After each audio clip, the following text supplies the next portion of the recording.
ginagawa mo? Nagpa-practice. Practice? Nang pinaakay ba? Kiss, pinaakay. Sino naman halikan mo? Si Marie.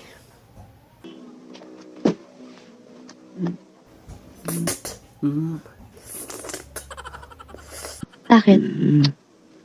Shota mo na ba siya? Iwan ko eh. Parang. Pero, nakalita lang ako sa kanya kasi bigla niya akong pinaak. Kiss ba? Kinisa niya ako. Ha? Kaso, kinakatawan niya ako kasi hindi daw ako kamao. Talagang pagtatawanan ka nun. Diyos ko, yung babaeng yun? Halatang halata naman marami ng lalaking dumaan doon, ano? Susyota-syota ka lang, hustler pa. At saka lips to lips lang, hindi ka pa marunong. Bakit? Kamao ka ba ng pinakay? Hoy, hindi ako kasing ignorante mo, no? May nakapaak na ba sa'yo? Wala. Pero, tuloy nunod ako ng sine, talagang pinag-aaralan ko mabuti yung kissing scene. At saka, tinititigan ko mabuti. Magahan? Talaga? Tuduan mo nga ako, be. Ayoko nga, ano ka ba?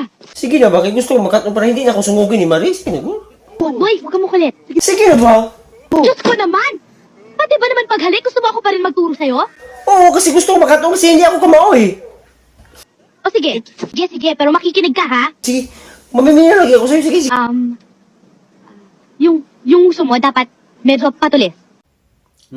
Yan. Tapos, gano'n. Tapos, medyo ibuka mo ng konti. Yan. Tapos, hindi naman ganyan para ka namang sumisip-sip ng kuhol niyan eh. Hindi ganyan. Konti lang. Yan. At tapos, ipikit mo mga mata mo. Ipikit mo sa... Ay, nako. Ayan, pikit mo mga mata mo. Kunyari nararamdaman mo na papalapit ang inyong mga labi. Hanggang sa... Parang may nararamdaman kayong magnet sa inyong katawan. Parang may kuryenteng humihila sa inyo. At papalapit kayo sa isa't isa. Tapos, biglang tumigil ang inyong mundo. Wala na kayong ibang marinig kundi ang pagtibok ng inyong mga puso. Oh.